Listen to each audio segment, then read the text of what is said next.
जय हिंद दोस्तों, आप सभी को गणेश पूजा की हार्दिक शुभकामनाएं।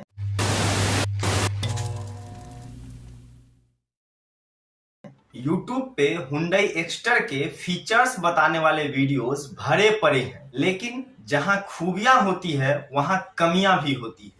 मैं ऐसा नहीं कहता कि आप एक्स्टर नहीं खरीदिए, लेकिन आप इसकी खूबियों के साथ साथ कमियों को भी जानिए ताकि आप अपने लिए एक बेहतर गाड़ी सिलेक्ट कर सकें।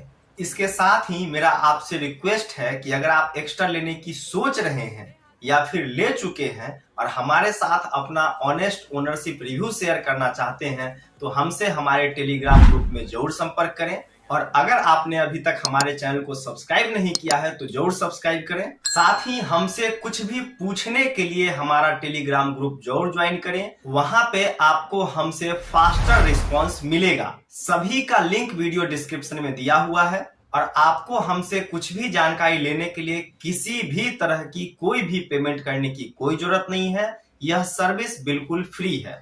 Hyundai एक्स्टर में मुझे कमियां मिली है, जिसकी शुरुआत हम इसके एक्सटीरियर से करते हैं। एक्स्टर में प्रोजेक्टर हेडलैम्प होने का डंका तो सभी लोग खूब पीट रहे हैं, लेकिन यहाँ पे आपको हैलोजन हेडलैम्प दिया गया है, जबकि जिस प्राइस पॉइंट पे यह गाड़ी आ रही है उसके अकॉर्डिंग इसमें एलईडी हेडलैम्प होना चाहिए था।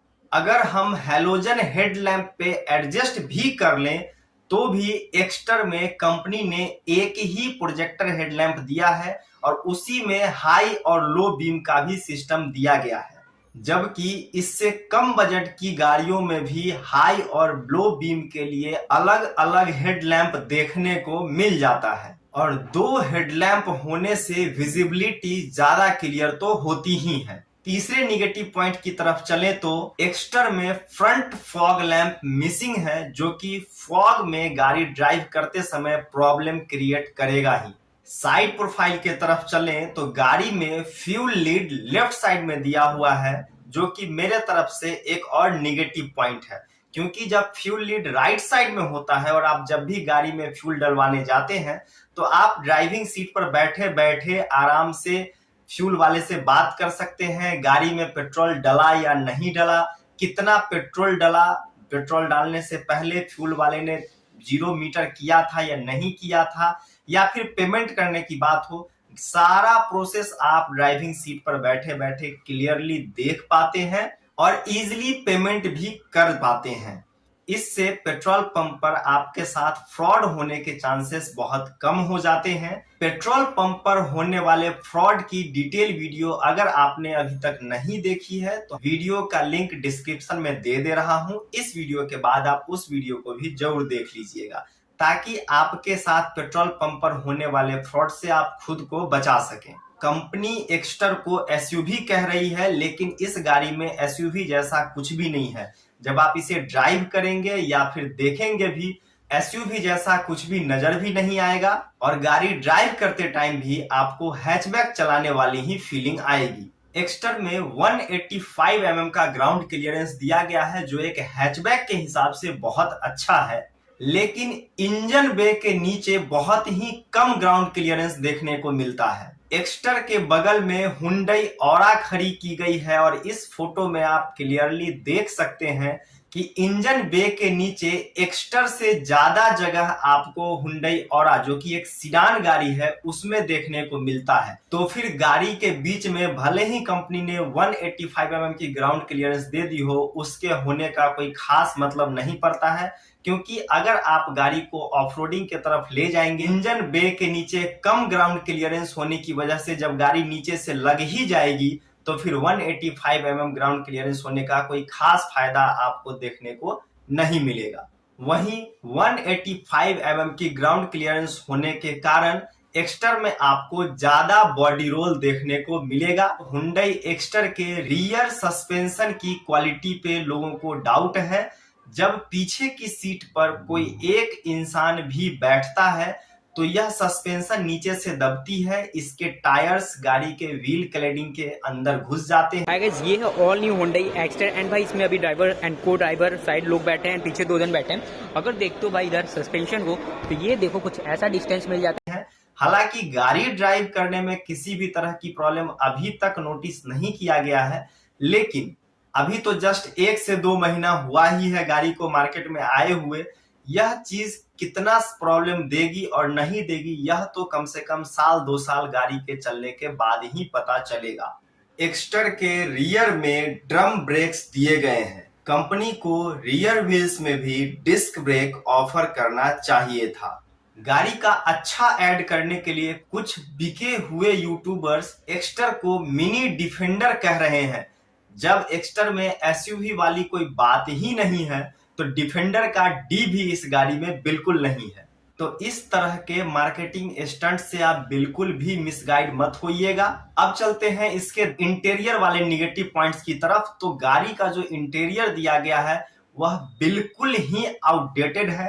अंदर घुसने के साथ ही आपको लगेगा कि आप i10 नियोस में बैठे हो। इस गाड़ी का 80% इंटीरियर हुंडई नियोस वाला ही कॉपी किया गया है और 10% इंटीरियर हुंडई ऑरा और वेन्यू वाला दे दिया गया है। वहीं इसकी अराइवल टाटा पंच में फ्यूचरिस्टिक इंटीरियर देखने को मिल जाता है। एक्स्टर की स्टीयरिंग में सिर्फ टिल्ट एडजस्टमेंट दिया गया है, टेलीस्कोपिक नहीं। तो इस प्राइस पॉइंट के अकॉर्डिंग यह भी एक निगेटिव पॉइंट बनता है। फ्रंट सीट्स में फिक्स हेडरेस्ट दिए हुए हैं। यहाँ पर कंपनी एडजस्टेबल हेडरेस्ट ऑफर कर सकती थी, जो कि लॉन्ग ड्राइव के लिए हर तरह की हाइट के लोग अपने हिसाब से हेडरेस्ट को एडजस्ट कर लेते और उनकी जर्नी ज्यादा कंफर्टेबल हो जाती।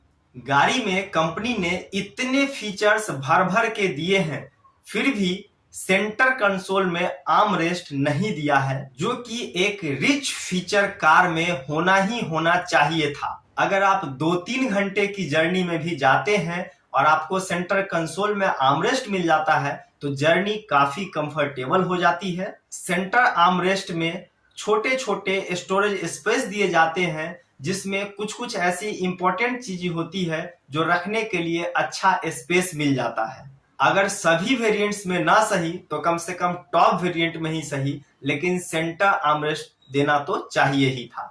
एक्स्टर में एंड्रॉइड ऑटो और एप्पल कारप्ले तो दिया गया है, लेकिन यह वायरलेस नहीं दिया गया है और वायरलेस नहीं होने के चलते इसका यूज सिर्फ 1% ही हो पाता है। 99% केस में लोग इसका यूज नहीं कर पाते हैं।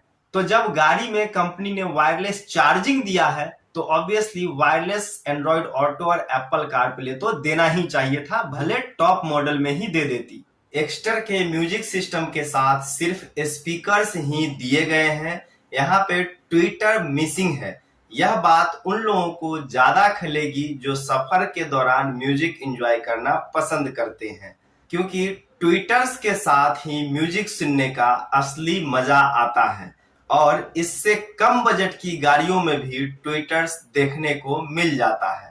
एक्स्टर की रियर सीट 60-40 स्प्लिट नहीं दी गई है, जो कि 3 लोगों के साथ वैकेशन पर जाने के टाइम में सीट को फोल्ड करके अच्छा खासा लगेज रखने के काम आता है। कैबिन लाइट्स में भी कंपनी ने हैलोजन बल्ब दे दिया है, जो कि बैटरी ज्यादा खाती है और लाइट कम देती है। यहाँ भी कंपनी को एलईडी लाइट्स देना चाहिए था, जो बैटरी कम खपत करती और लाइट्स ज्यादा बेहतर देती, क्योंकि जिस प्राइस पॉइंट पे यह गाड़ी आ रही है उसमें यह बेसिक फीचर्स तो होने ही चाहिए थे। वहीं इसके अराइवल टाटा पंच में एलईडी रूफ लैंप दिया गया है। एक्स्टर में कंपनी 391 लीटर का बूट स्पेस देने का दावा कर रही है, लेकिन यहाँ पे एक फन फैक्ट ये है कि सभी गाड़ियों में जो बूट स्पेस मेजर किया जाता है वह पार्सल ट्रे के नीचे का मेजर किया जाता है, जबकि एक्स्टर में कंपनी ने नीचे से छत तक के बूट स्पेस को काउंट करके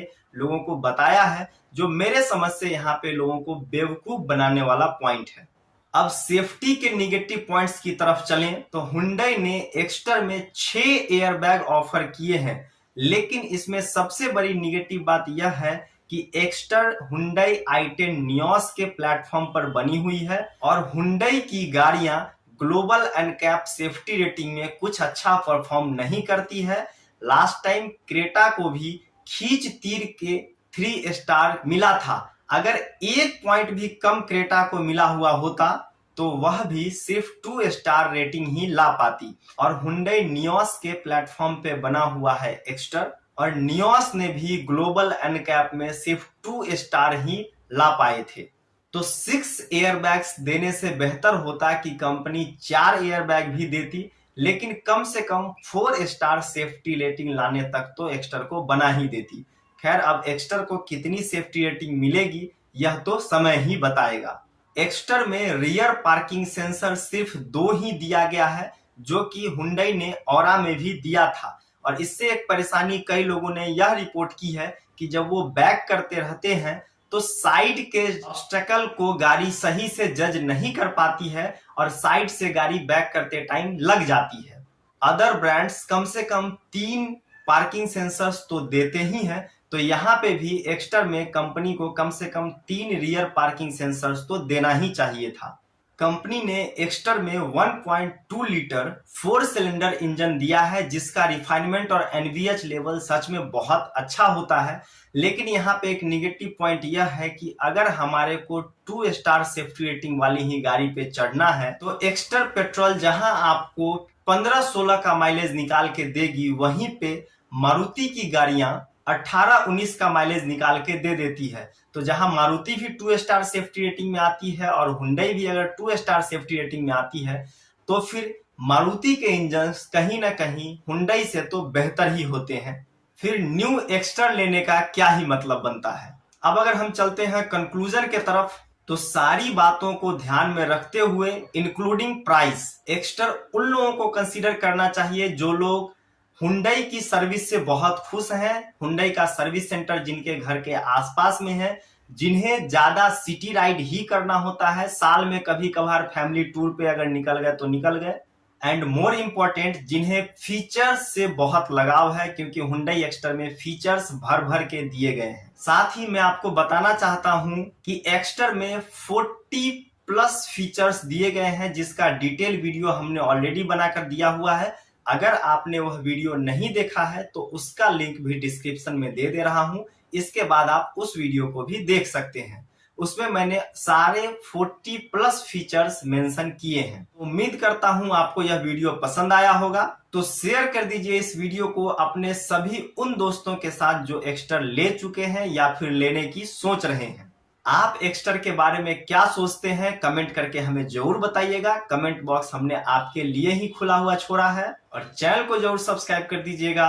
वंदे मातरम।